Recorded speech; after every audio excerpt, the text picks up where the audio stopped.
Hello guys. कल हमने भारतीय इतिहास में प्राचीन इतिहास का सिलेबस के हिसाब से शुरुआत कर दिया था, जिसमें हम सबसे पहली टॉपिक पाषाण काल शुरू किए थे। पाषाण काल में हम देखे थे कि हमने उसको 3 भागों में डिवाइड किया था। पहला पूरा पाषाण काल, मध्य पाषाण काल और नव पाषाण काल, जिसमें आज हम पूरा पाषाण काल जिसको जिसकी पीरियड 6 लाख से 10,000 है, इसको आर्पेल महोदय ने 3 भागों में डिवाइड किया था, जिसको मैं कल आपको बताया भी था। उसी की पहली टॉपिक है निम्न पूरा पाषाण काल या पूरा पाषाण काल, जिसका पीरियड 6 लाख से 1,50,000 ईसा पूर्व है। आज हम इसके बारे में जानते हैं। उसके बाद हम मध्य पूरा पाषाण काल, उसके बाद जो तीसरा है उच्च पूरा पाषाण काल के बारे में जानेंगे। तो आइए हम शुरू करते हैं निम्न पूरा पाषाण काल या पूर्व पूरा पाषाण काल। क्योंकि मैं पहले भी बता चुका हूं कि कई बच्चे या कई स्टूडेंट कंफ्यूजन हो जाता है क्वेश्चन जब आते हैं एग्जाम में। निम्न पूरा पाषाण काल तो यदि वो पूर्व पूरा पाषाण काल लिख देता है प्रश्न में, तो बच्चे कंफ्यूज हो जाते हैं। तो इसीलिए हमने इस दोनों को एक साथ रख दिया है ताकि आप कंफ्यूज ना हो। ये दोनों एक ही हैं। उसको आप चाहे निम्न पूरा पाषाण काल कह लीजिए या पूर्व पूरा पाषाण काल कह लीजिए। इसका पीरियड 6 लाख से लेके 1,50,000 ईसा पूर्व के आसपास का है। निम्न पूरा पाषाण काल उपकरणों के आधार पर इसको 2 वर्गों में बांटा गया है। ये जो 2 वर्ग हैं, पहला है चापर चापिंग या फेबुल संस्कृति, दूसरा है एल्सूलियन संस्कृति। पहला चापर चापिंग संस्कृति या फेबुल संस्कृति का पहला उपकरण सोहन घाटी से प्राप्त किया गया, इसीलिए इसे सोहन संस्कृति भी कहा जाता है। ये सोहन घाटी पश्चिमी पाकिस्तान और पश्चिमी पंजाब एवं वर्तमान पाकिस्तान, सिंधु एवं सोहन नदी घाटी के बीच का क्षेत्र है। इस समय इस सोहन घाटी संस्कृति में बड़े बड़े औजार, नुकीले औजार, एक तरफ धार वाले औजार बड़ी मात्रा में पाए गए। इस समय चूंकि जंगली जीवन था, मानव जंगल में निवास करता था और उस कृषि का कोई साक्ष्य था नहीं, तो करेगा क्या? तो अपना पेट भरने के लिए या तो फल फूल पे निर्धारित होगा, कंदमूल पे, या दूसरा ये क्या किए कि बड़े बड़े पत्थर उठाए, ठीक है, और दूर से जानवरों को फेंक के मार देते थे और फिर उसके मांस का भक्षण करते थे। तो जो बड़े बड़े उपकरण थे, इनको वो औजारों के रूप में प्राप्त किए और इसका उपयोग भी औजारों के रूप में किए। इसलिए इस समय के उपकरण बहुत बड़े बड़े होते थे सोहन घाटी में। तो इसका जो दूसरा भाग है एल्सूलियन संस्कृति। एल्सूलियन संस्कृति में हमें हैंड एक्स एवं क्लीवर जैसे उपकरण प्राप्त हुए, जैसे हथौड़ा टाइप या क्लीवर या नुकीले टाइप हमको पत्थरों के औजार प्राप्त हुए या कुल्हाड़ी टाइप प्राप्त हुए। आपको पहले भी स्टार्टिंग में बताए थे कि सबसे पहला उपकरण 1863 में निम्न पूरा पाषाण काल का मद्रास के पलवरम से रॉबर्ट बुश महोदय ने प्राप्त किया था। और ये कैसा था? हैंड एक्स किस्म का था। ये पहला उपकरण था जिनको रॉबर्ट बुश महोदय ने प्राप्त किया था। इन्हीं के दोस्त थे प्रोफेसर किंग चूंकि एक दोस्त खोज करके पल्लवरन से हैंड एक्स उपकरण प्राप्त कर लिया था, तो दूसरा दोस्त पीछे क्यों रहता। इन्होंने भी प्रयास शुरू कर दिया और इनको जो है मद्रास के 2 जगह से, बादमदुराई एवं जो है अतिरमपक्कम से हैंडसेक हथियार जो है और जो है क्लीवर औजार जो है प्राप्त हुए। इसी कारण चूंकि इस सभ्यता के या निम्न पुरापाषाण काल के जो है सबसे पहला हथियार जो है मद्रास से मिला था, इसलिए इस संस्कृति को हम मद्रासी संस्कृति नाम से भी संबोधित करते हैं या जाना जाता है। इसमें जो है आप फिगर में देख पा रहे होंगे कि इसमें क्लीवर पर स्क्रेपर जो है इस तरह से उपकरण हमें मिलते हैं।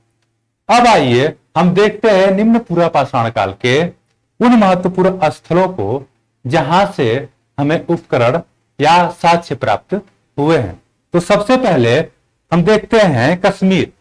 सबसे पहले हम ऊपर चलते हैं कश्मीर। कश्मीर जो है लिद्दर नदी के किनारे, कश्मीर में, कश्मीर घाटी में क्या है, लिद्दर नदी है।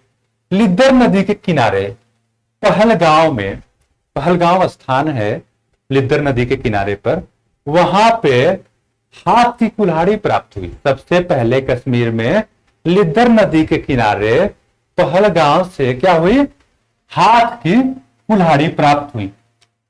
अगर एग्जामिनर आपसे पूछता है कि निम्न पुरापाषाण काल में हाथ की कुल्हाड़ी कहां से प्राप्त की गई, तो आपका आंसर होगा पहलगांव से। अब आते हैं इसके दूसरे क्षेत्र, कोतवार क्षेत्र। कोतवार क्षेत्र आज का पश्चिमी पंजाब एवं पाकिस्तान के क्षेत्र को कहते हैं क्या, कोतवार क्षेत्र। ये इस काल का, निम्न पुरापाषाण काल का सबसे महत्वपूर्ण स्थल है।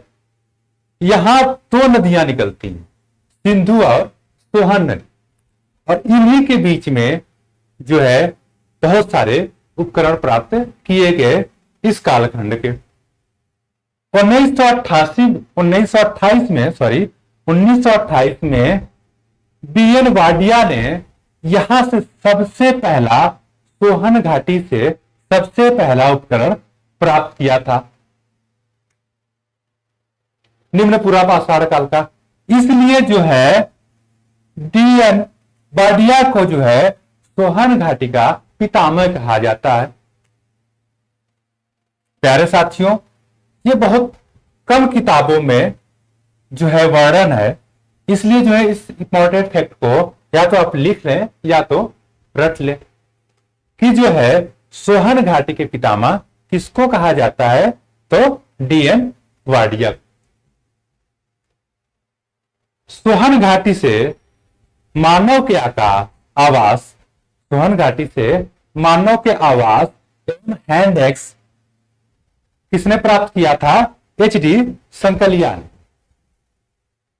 अब आइए इसकी तीसरी साइड देखते हैं, राजस्थान।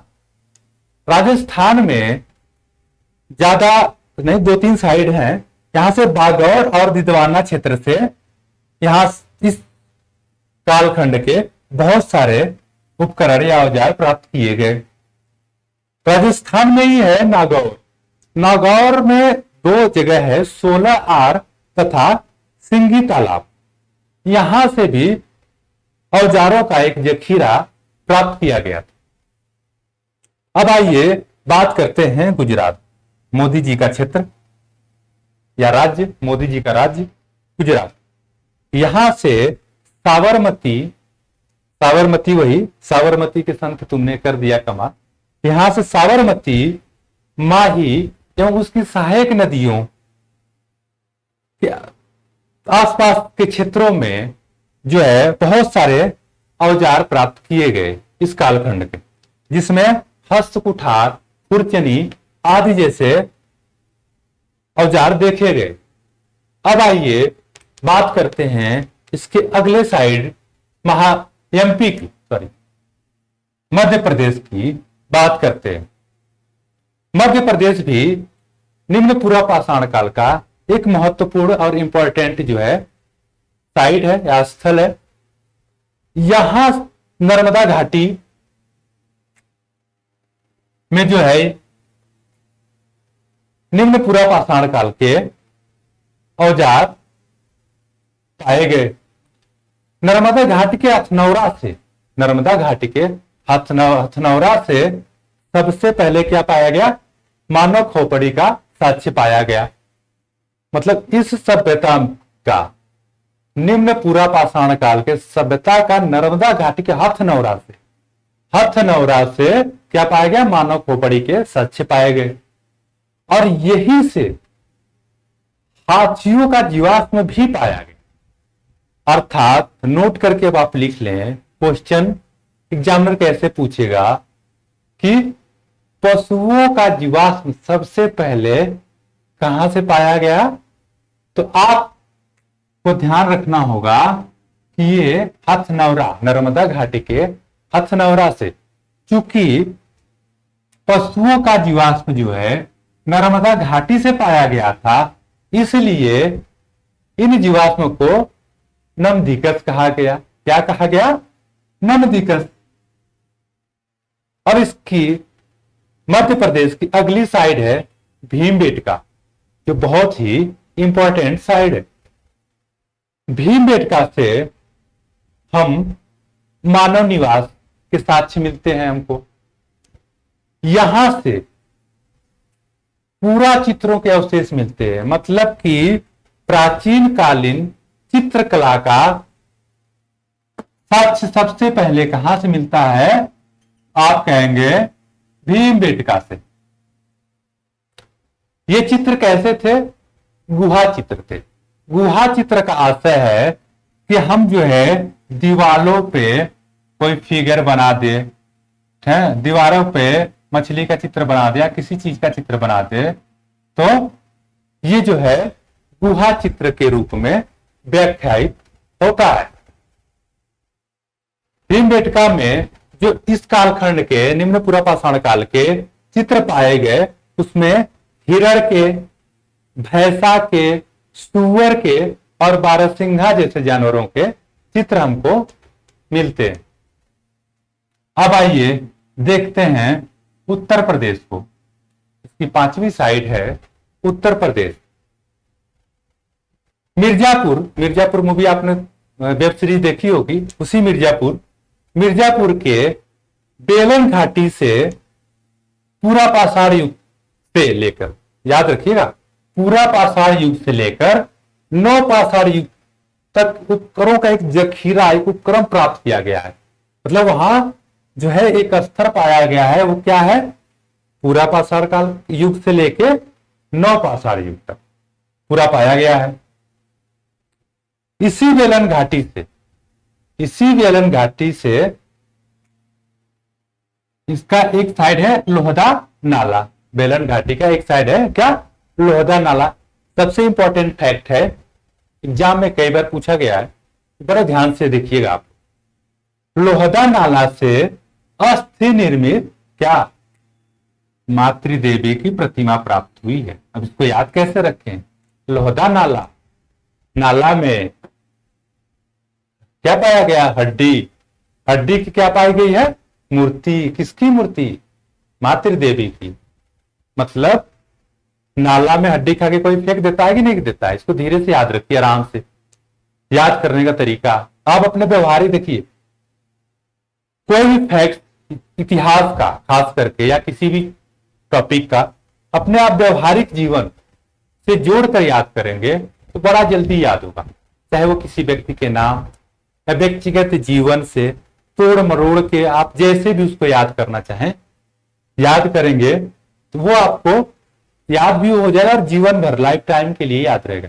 उसी तरह लोहदा नाला को याद करने के लिए कि यहां से क्या है? आंख, मतलब हड्डी से निर्मित, मतलब अस्थि से निर्मित मातृ देवी की प्रतिमा पाई गई है।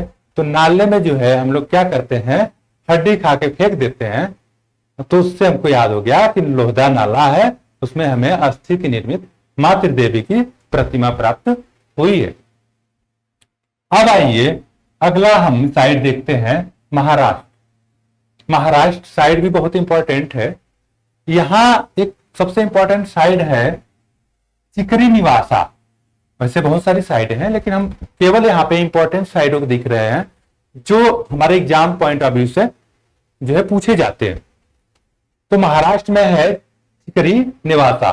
चिकरी निवासा से उपकरणों का जो है, बहुत सारे उपकरणों का एक जखीरा मिला है पूरा, इसीलिए जो है इसे उपकरण निर्माण की कार्यशाला या कारखाना कहते हैं। मतलब यहाँ बहुत सारे उपकरण, मतलब इतिहासकारों ने जब यहाँ पे खुदाई की तो इनको लगा कि शायद ये फैक्ट्री रही होगी, यहाँ उपकरण बनाए जाते रहे होंगे। तो यहां से हमें जो है, कहां से, चिकरी निवासा से, चिकरी निवासा से उपकरणों का जखीरा हमें प्राप्त हुआ है। और ये जो है, इसको जो है इतिहासकारों ने जो है या उत्खननकर्ताओं ने जो है इसको उद्योग निर्माण की कार्यशाला कहा है। अगर पूछा जाए कि जो है निम्न पुरापाषाण काल उद्योग निर्माण की कार्यशाला महाराष्ट्र के कहां से मिला है, तो आप कहेंगे चिकरी निवासा से।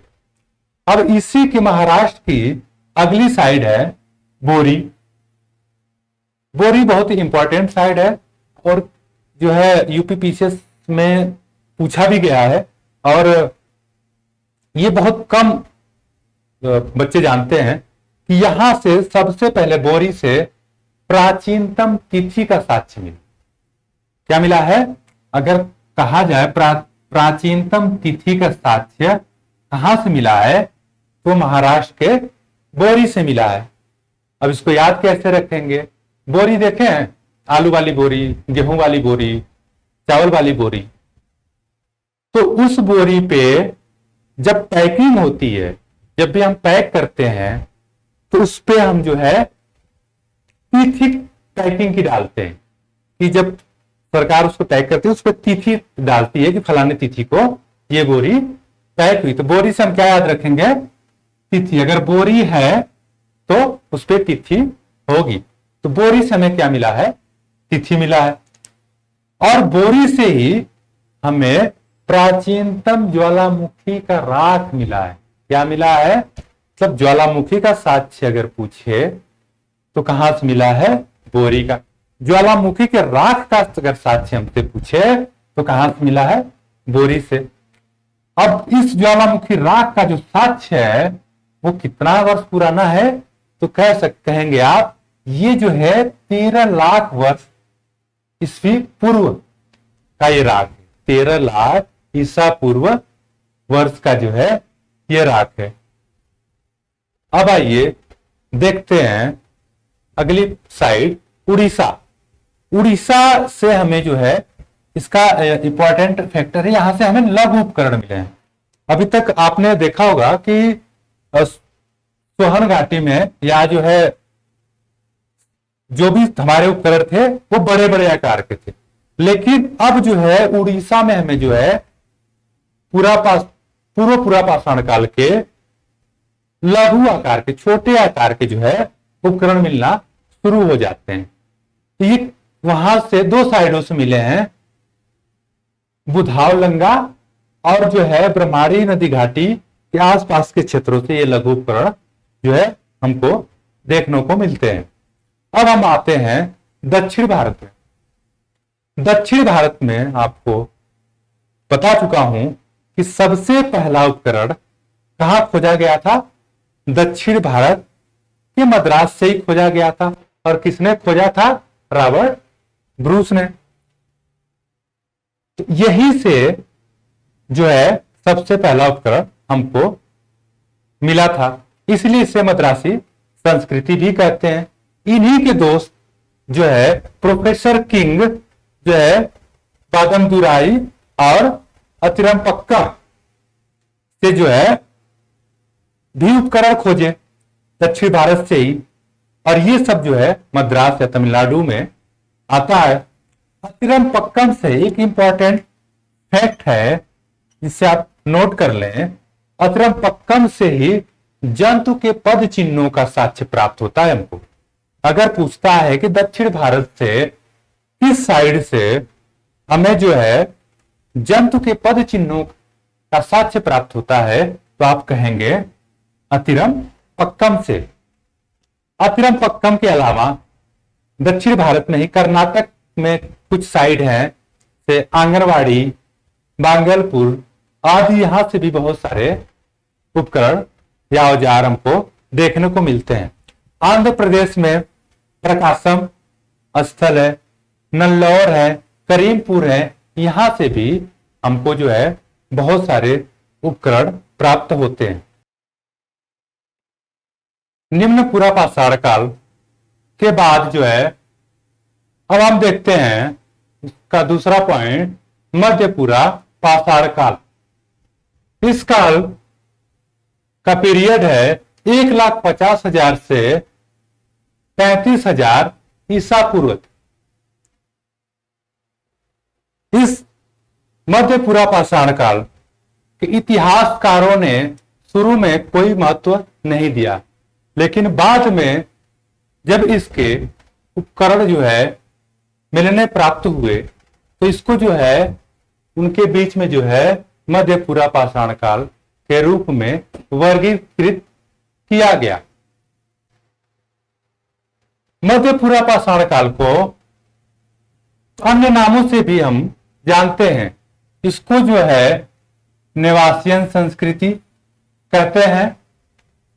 नेवासियन संस्कृति इसलिए कहा जाता है क्योंकि जो है इस संस्कृति के उपकरण नेवासा से प्राप्त हुए, नेवासा साइड से प्राप्त हुए। दूसरा, इसको जो है फलक संस्कृति भी कहते हैं। फलक क्या होता है कि ये फलक जो है एक औजार है, एक उपकरण है। इस औजार से जो है बड़े बड़े पत्थरों को तोड़कर छोटा बनाया जाता है, इसलिए इसे जो है फलक कहा जाता है।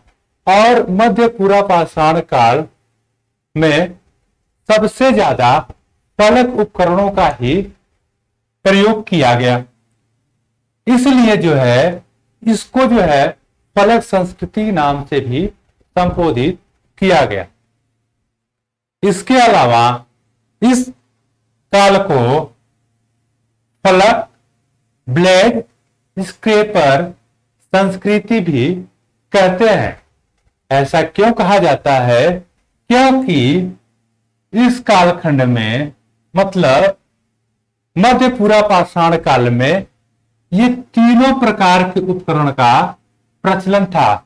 उस समय फलक भी जैसे औजार थे, ब्लेड का भी प्रयोग होता था और स्क्रेपर का भी प्रयोग होता था। आप लोगों ने पढ़ा होगा निम्न पूरा पाषाण काल में कि वहां से जो औजार प्राप्त किए गए थे, मैंने आपको बताया था कि वो कैसे थे, क्वार्टजाइट प्रकार के थे, मतलब अष्टस्फटिक के थे, अष्टस्फटिक के थे, क्वार्टजाइट पत्थरों से बने हुए थे। लेकिन जब हम मध्य पूरा पाषाण काल में आते हैं तो है जैप्सर, चर्ट, फ्लिट आदि के पत्थर प्रयुक्त होते हैं औजार बनाने में। ये स्वाभाविक है कि जो है क्वार्टजाइट पत्थरों से मजबूत और शार्प जो है होंगे। इन औजारों में जो पत्थरयुक्त औजार थे, ये जो है 3 तरह से इनके औजार होते थे। ये जो है खुरचनी जो है एक ब्लेड वाला होता था।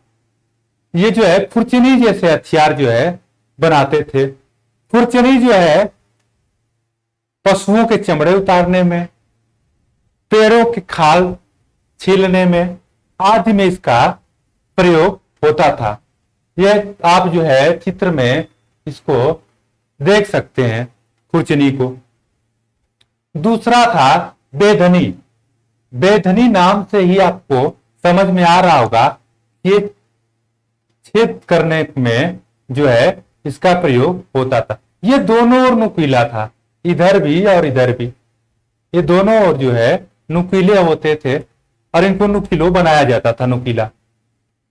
बेधनी का प्रयोग छेदने आदि में जो है किया जाता था। इसका जो औजार तीसरा औजार था, तीसरे कैटेगरी का औजार था, वो था तछड़ी। तछड़ी जो है, आप इसका फिगर देख रहे हो कि नीचे जो है नुकीला है और ऊपरी भाग में ये जो है चौड़ा है। तो बेधनी जो है ये भी ब्लेड नुमा होता था और दो जो है तलों वाला होता था, मतलब एक तलिया हो गया, एक तलिए हो गए, दो तलों वाला होता था। अच्छा, इससे क्या किया जाता था, हड्डियों पे, पत्थरों पे जो है नक्काशी की जाती थी बेधनी से। उसके बाद जो है हम इन औजारों के बाद इस मध्य पूरा पाषाण काल के महत्वपूर्ण स्थल को देख लेते हैं, जहां से क्वेश्चन बार बार पूछे जाते हैं। स्थल तो बहुत सारे हैं, लेकिन हम उन्हीं टॉपिक को डिस्कस करेंगे। चूंकि इतिहास का सिलेबस बहुत बड़ा होता है, अगर हम सब पढ़ाने लगे तो शायद वो एक साल में भी ना पूरा हो। यूपीपीसीएस हमारा बहुत नजदीक है, 28 अक्टूबर को। उसके मद्देनजर रखते हुए हम जो है उन्हीं साइट्स को कवर करेंगे जो इंपॉर्टेंट है और जहां से क्वेश्चन बनते हैं। तो इसी में आते हैं हम जो है मध्य पूरा पाषाण काल का स्थल देखते हैं। महाराष्ट्र में हम देखते हैं सबसे पहला स्थल जो है नेवासा। महाराष्ट्र में नेवासा एक जगह है, वहां से इस संस्कृति के जो है औजार प्राप्त हुए और इसीलिए इस संस्कृति, नेवासा को संस्कृति का जो है मध्य पूरा पाषाण काल की संस्कृति का जो है प्रारूप स्थल माना जाता है। और इसीलिए हमने शुरू में बताया कि इसके उपनाम में, एक अन्य नाम में, इसको नेवासियन संस्कृति भी कहा जाता है। एच डी संकलिया महोदय ने 1954 में, जब भारत आजाद हो गया था, उसके बाद 1954 में प्रवरा नदी घाटी जो नेवासा में है, उसी में स्थित है, प्रवरा नदी घाटी में स्थित क्या है, नेवासा है। नेवासा में जो है मध्य पूरा पाषाण काल के बहुत सारे जो है औजारों का एक जखीरा प्राप्त किया उन्होंने, और इसी के आधार पे इस संस्कृति को जो है नेवासियन संस्कृति नाम दिया। और ये जो है मध्य पूरा पाषाण काल का ये प्राथमिक स्थल था। नेवासा से ही थोड़े दूर जाकर एक दूसरी साइड चिरकी है। चिरकी से जो है हमें इस कालखंड के या इस पाषाण काल के, मध्य पूरा पाषाण काल के उद्योग एवं निवास के साक्ष्य प्राप्त होते हैं। और वो उद्योग ऐसा नहीं था कि आधुनिक उद्योग, वो औजार बनाने का ही, औजार जो है बनाने का ही उद्योग प्राप्त होता है। और यही जो है निवास स्थान का भी हमें जानकारी मिलती है। दूसरी साइड है इस टॉपिक की सबसे इंपॉर्टेंट, राजस्थान। राजस्थान में थार मरुस्थल वाला जो क्षेत्र है, दक्षिणी थार वाला, दक्षिण थार से जो है मध्यपूरा पाषाणिक उद्योगों की जो है खोज की गई। और ये खोजकर्ता जो है बीएन मिश्र जी थे। तो बीएन मिश्र ने सबसे पहली बार राजस्थान में जो है दक्षिण थार में मध्यपूरा पाषाणकालीन उद्योगों की खोज की, और इन्होंने इसका जो है, इसका नाम लूनी उद्योग, लूनी, क्योंकि इस थार मरुस्थल से ही या दक्षिणी थार से ही लूनी नदी बहती है, इसलिए जो है उन्होंने इसे लूनी उद्योग की संज्ञा दी। यहां से जो उपकरण प्राप्त हुए वो उपकरण नेवासा के उपकरणों से मेल खाता होगा। अतः जो है इन दोनों संस्कृतियों को जो है एक ही माना गया। मध्यपूरा पाषाण काल में हम इतना ही देखेंगे। अगले वीडियो में हम उच्च पूरा पाषाण काल के बारे में देखेंगे। धन्यवाद।